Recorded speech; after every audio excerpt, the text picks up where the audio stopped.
자, 88초. 88초. 외계인 경우 감사합니다. 방과후 지구과학 신청한 사람. 뭐가 제일 많아? 내려. 오늘 A든 B든 이쪽으로 오고 반에 좀 전달 좀 해줘. 6, 7, 8에도. 알겠죠? 예. 전달. 그냥 자습할 거 좀 들고 오십시오. 알겠습니까? 자수합니까? 확실치는 않습니다. 예. 할 확률이 높습니다. 왜냐하면 교육 과정이 2학기 때 교육 과정을 조금 변경이 좀 될 것 같아가지고 일단 오늘은 좀 자기 공부할 거 들고 좀 오십시오. 알겠습니까? 그 수능 다큐도 일단 들고 오고 알겠습니까? 88쪽에 유형사지구 외계행성의 탐사 방법. 중요한 건 외계 항성이 아니라 뭐다? 행성입니다. 그렇죠? 뭐 여러분들 기본적으로 좀 알만한 거는 아시겠지만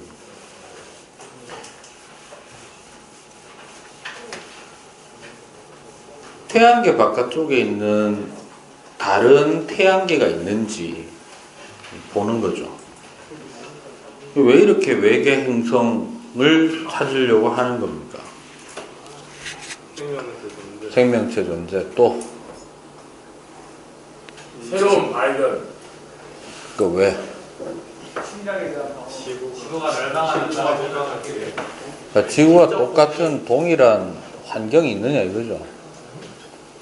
지적 호기심도 맞는데 불안감에 의한 호기심의 증대라고 봐도 돼요. 현재 우리가 살고 있는 부분에 대해서 불안감이 좀 없지 않아 있으니까. 그래서 이때 우리가 좀 주의해야 될 게 외계 행성 탐사다. 시험 문제는 그렇게 어렵게 나오는 건 아닙니다. 아닌데 이 파트는 그 제목 위에다가 이렇게 써놓으세요. 이 문제하고 이제 좀 연계돼서 잘 나옵니다. 뭐? 1학기 때 했던 생명 가능성. 요거하고 이제 좀 합쳐져서 나오는 케이스도 많습니다. 중요한 건 행성을 탐사하고자 하는 건데, 외계 행성을 탐사하고자 하는데, 행성은 스스로 빛을 낼 수 있다 없다? 없어요. 스스로 빛을 낼 수 없기 때문에, 그죠? 스스로 빛을 낼 수 없기 때문에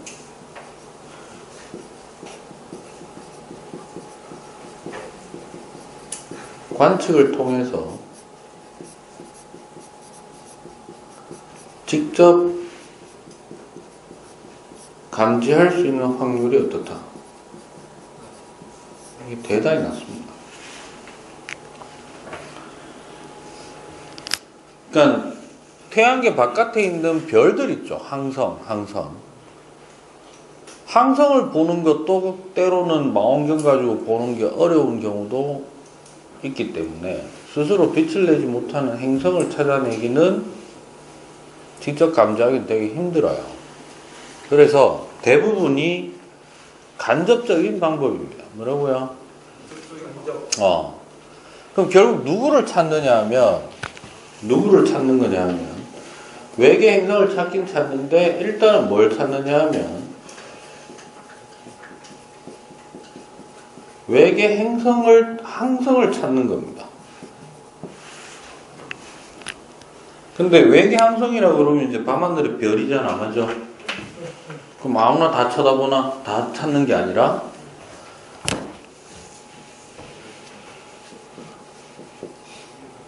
어떤 특정 조건에 맞는 외계 행성, 항성을 찾아야 되는 거예요. 별을. 그러면 그 항성은 일단 뭐를 가지고 있어야 되나? 태양처럼 행성을 거느리고 있는 놈이라는 거예요. 단독으로 있는 항성도 있겠죠. 근데 그게 아니라 항성계를 이루고 있는, 뭐를 이루고 있는? 항성계를 이루고 있는 놈을 찾는 겁니다. 그래서 방법이 크게 몇 개가 있냐면, 원래는 한 5가지 돼요. 몇 가지 된다고? 5가지 되는데, 수능에서 언급된 거는 3가지입니다. 그래서 방법이 첫 번째가 뭐냐면, 도플러 효과를 이용하는 겁니다.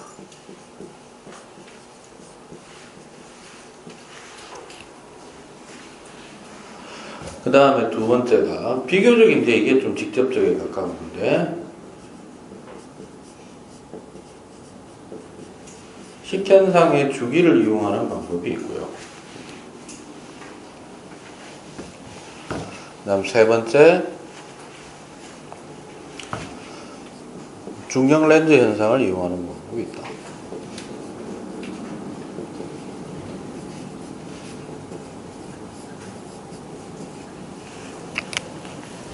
이 중에서 이제 수능에서 가장 많이 언급된 거는 이 2개입니다. 아무래도 3번은 좀 어느 쪽으로 치우쳐질 확률이 있어요? 물리 쪽으로 좀 치우쳐질 확률이 있죠. 일반 상대성 이론의 증거이기 때문에. 물론 1번도 약간 어때? 물리. 네, 그 2번이 제일 많이 나오기는 했습니다. 알겠습니까? 근데 이것저것 다 떠나가지고 지금부터 1, 2번에 대한 걸 좀 집중적으로 얘기하는데 3번부터 좀 볼게요. 중력 렌즈 현상 이용 방법. 중력 렌즈 현상, 뒤에서 오는 별빛이 가까이 있는 별의 중력에 의해 굴절되는 현상이다. 그럼 외계 행성을 관측하는 건 어떻게 되느냐?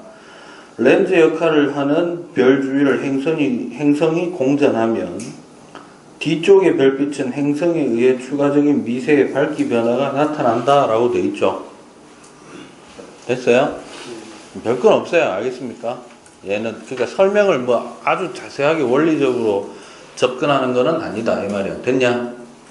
근데 문제는 이거 2개는 이제 좀 자세히 얘기를 하게 되는데 주의하실 점이 우리가 안 배우는 것 중에 쌍성운동이라는 게 있어요. 뭐가 있다고? 명칭을 알 필요는 없어요. 뉴턴에 의해서 이제 그 밝혀진 내용인데 얘네들은 어쨌든 간에 항성과 행성의 물론 이 행성은 이 항성에 딸려 있는 놈입니다. 됐죠? 행성의 무슨 운동을 가정하고 있느냐 하면 쌍성 운동을 가정을 하는 거예요. 물론 태양계 바깥에 나가가지고 태양을 쳐다보면은 아마 비슷한 현상이 나타날 수도 있을 겁니다. 알겠죠? 일단은 근데 그거는 이제 목성일 확률이 높고요. 목성에서 좀 질량이 커야 됩니다. 뭐라고? 질량이 커야 된다. 바꿔 얘기하면 이거예요. 자, 이게 이제 지금 카메라용 마이크고 이게 우리 내부 마이크잖아요. 그죠? 그럼 얘를 항성, 얘를 행성이라고 합시다. 됐니? 이래 도는 놈이라 하자. 됐나? 그런데 중심 항성에 비해서 딸려있는 행성의 질량이 대단히 작으면 거의 이렇게 돈다고 보면 돼요. 됐나? 그런데 둘의 질량 차이가 별로 안 난다. 그러니까 무슨 말이지? 항성에 비해서 행성의 질량이 좀 어떤 편이다? 대단히 큰 편이다. 그럼 바꿔 얘기하면 태양하고 지구 관계 정도 되면은 이렇게 되는데 만약에 지구 위치에 지구가 있지 않고 목성쯤 되는 놈이 있다. 물론 그래도 뭐 비슷합니다만은 그렇게 되면은 지구가 돌 때보다는 어떻게 되냐면 약간 이렇게 된다는 거예요. 뭔 말인지 이해돼? 그러니까 행성의 질량이 커짐에 의해 가지고 회전 중심이 공전 중심이 완벽하게 태양 속에 있다 없다? 태양 속에 없고 태양 바깥에 위치하게 되는 거예요. 이거를 무슨 운동이라고 하느냐 하면 쌍성 운동이라고 얘기를 합니다. 즉 중심 항성이, 잘 들으라, 아무리 행성을 가지고 있다 하더라도 중심 항성이 안 움직이면 뭐라고? 안 움직이면은 의미가 없는 거예요. 됐니? 물론 확실하게 쌍성 운동이 있어야만 되는 게 바로 누구? 1번의 도플러 효과고요. 식 현상에 의한 거는 식이 뭐고 식? 예를 들어서 일식 월식 식, 그죠? 이게 중심 항성이면 행성이 공전하다 이렇게 가면 어떻게 돼? 이제 가려지는 현상이 일어나겠죠. 그러면 잘 들어. 멀리 지구에서 관측했을 때 원래 얘가 가지고 있던 뭐가 있는데, 별에 밝기가 있는데 갑자기 별이 어떻게 된다? 어두워졌다가 다시 밝아지고, 맞아요? 그럼 이게 주기적으로 일어나겠네. 즉 항성의 밝기가 주기적으로 변화하는 걸 보면 일단 뭐가 있다고 판정할 수 있다. 식현상. 됐어? 만약에 걔가 무슨 변광성이 아니라면 1학년 때 맥동변광성이라고 들어봤어요? 맥동변광성은 별 중에 실제로 어떻다? 태양인데 밝기가 어떻게? 지가 알아서 밝아졌다가 어두워졌다가 이렇게 주기적으로 하는 거, 지 스스로가. 그런데 밝기가 분명히 주기적으로 변하는데 맥동변광성은 아니야. 그러면 무슨 말이야? 뭐가 있다는 증거다. 행성이나 혹은 뭐 다른 놈이 이 앞을 가리더라 이 말이에요. 됐습니까? 됐어요? 그래서 제일 일단 찾기 쉬운 건 누구? 2번이에요. 됐어요? 그 다음에 1번 같은 경우에는 뭐가 움직여줘야 돼? 항성이 움직일 정도로 행성의 질량이 어때야 된다? 좀 큰 경우에 이제 일어나는 겁니다. 됐습니까? 근데 잘 들어. 1번이든 2번이든 우리한테 감지가 되려면 조건이 있습니다. 뭐가 있다고? 조건이 뭐냐면, 잘 봐. 너네가 실제로 지구에 있는 사람들이야, 지금. 됐어? 됐어? 관측자야. 만약에 태양계 바깥에 어떤 항성이 이렇게 돼 있고, 주변에 행성이 있다고 합시다. 뭐가 있다고? 행성이 만약에 이렇게 돌면 어떻게 되노? 즉, 공전 궤도면이 우리의 시선 방향에 대해서 뭐를 이룰 때? 수직을 이루게 되면 이게 도는지 안 도는지 알 수 있나 없나? 왜냐면 얘는 변화가 있어 없어? 없는 거예요. 만약에 선생님 얘도 이렇게 돌고 얘도 이렇게 돌면 움직이면 좀 알 수 있지 않습니까? 이렇게 움직이 봐야 접근이나 후퇴가 있나 없나? 접근이나 후퇴가 없으면 뭐도 없어. 도플러 효과도 없어요. 됐니? 밝기가 일정하게 어떻다? 유지되고. 이렇게 돌면 뭐가 안 일어나노? 식현상도 안 일어나죠. 그래서 잘 들어. 이 두 가지에 의해서 내가 행성을 찾았다는 얘기는, 외계 행성을 찾았다는 얘기는 그 외계 항성계가 뭐가? 항성계가 행성이 도는 공전 궤도면이 우리의 시선 방향과 어떻다? 거의 일치해야 됩니다. 됐어요? 즉, CD 있잖아. CD를 내가 똑바로 세워서 보는 게 아니라 어떻게?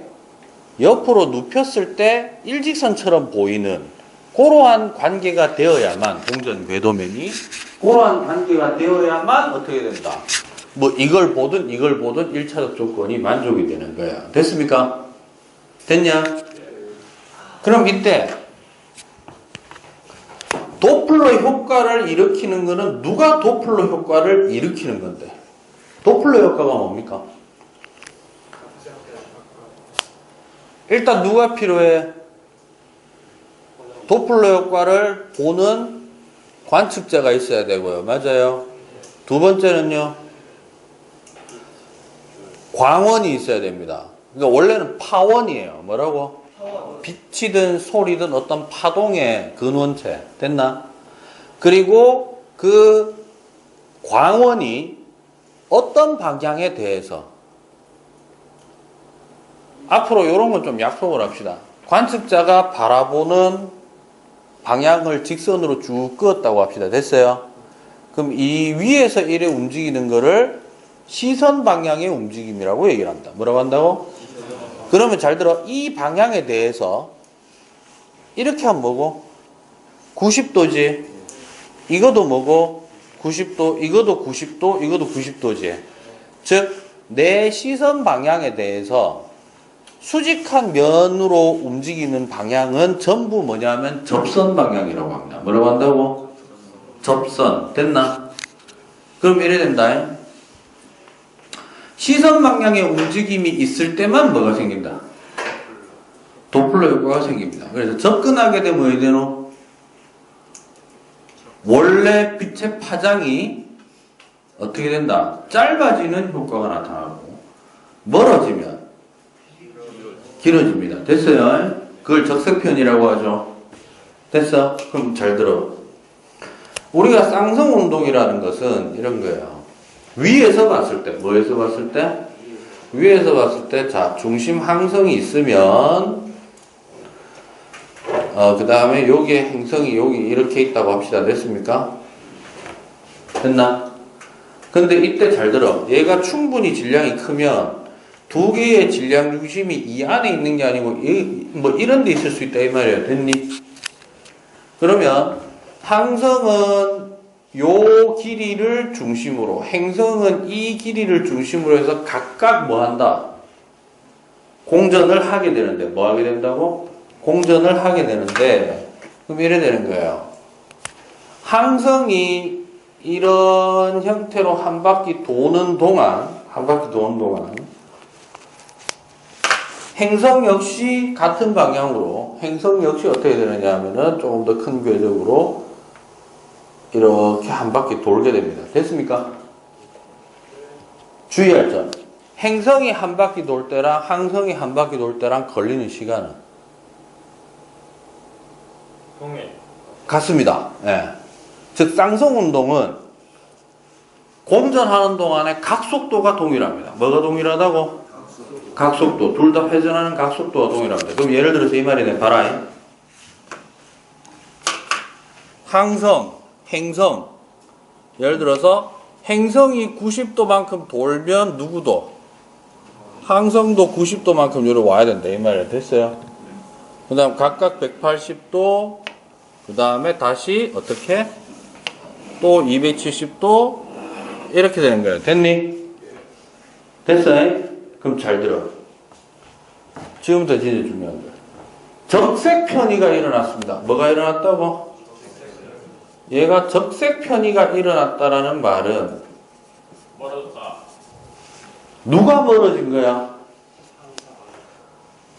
누가 멀어진 거야? 항성이야, 행성이야? 행성은 도플러 효과가 날 수 있나 없나? 없어요. 왜 없어? 빛이 없어요. 그렇지. 그러면 적색 편의가 일어났다라는 의미는 누가 멀어졌다? 항성이 멀어졌으니까 누구의 우리 시선 방향에 대해서 행성은 뭐하고 있는 거다? 접근이다. 이 말. 됐냐? 그렇겠죠? 적색편이라는 거는 항성이 적색편의를 일으킨 겁니다. 맞아요? 그럼 항성이 뭐 했다? 항성이 예를 들어서 요 지점에서 멀어지고 있다면 그러는 동안 행성은 반대쪽에서 가까워지는 거기 때문에. 됐습니까? 그럼 반대로 청색 편의가 일어났다라는 것은 뭐겠어? 항성의 접근. 청색 편의가 일어났다라는 것은 항성의 접근이니까 누구의? 행성의 후퇴를 의미한다. 됐습니까? 됐죠?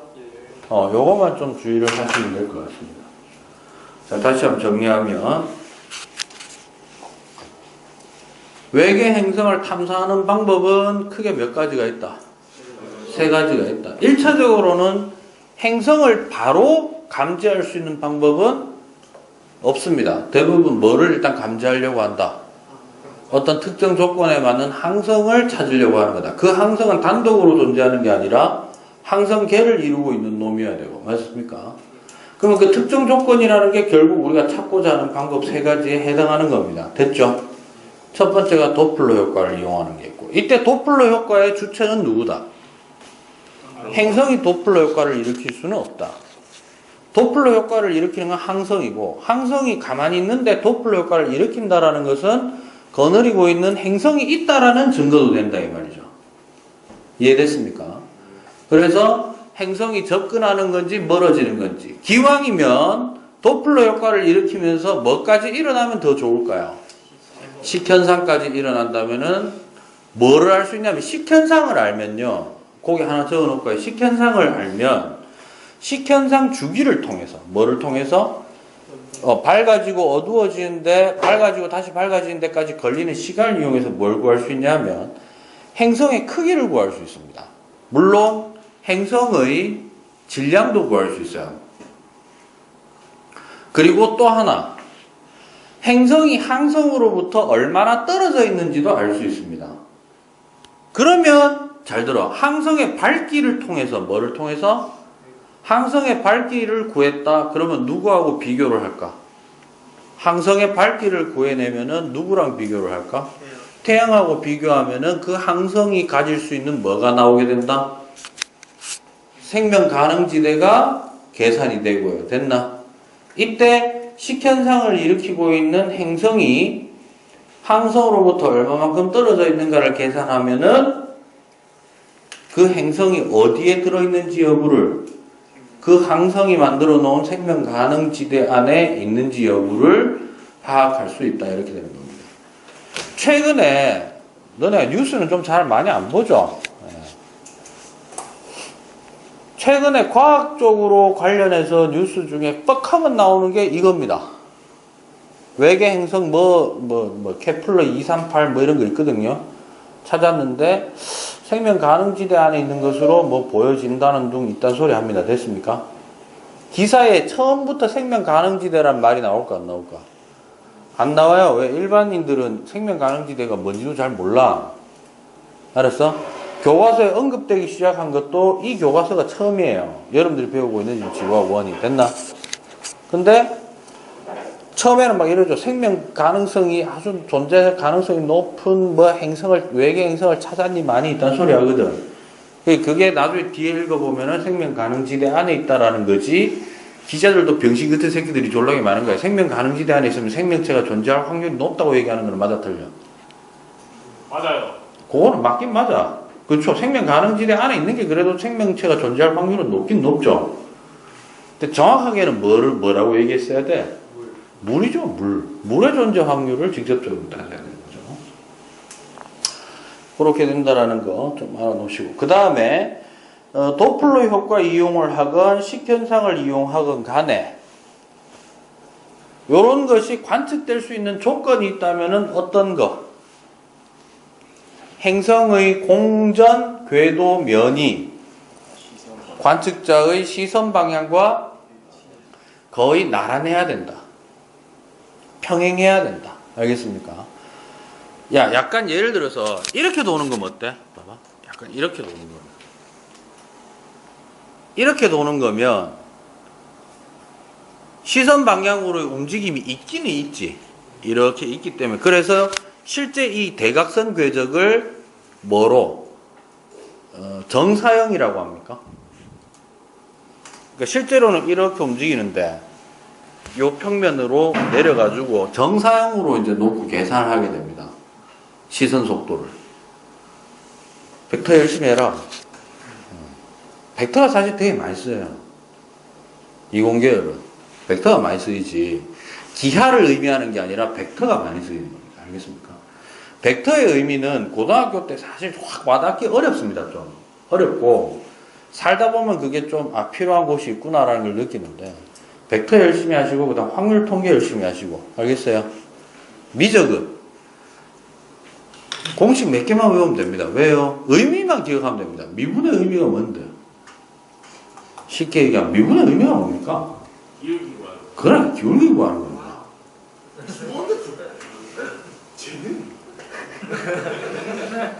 잘했다.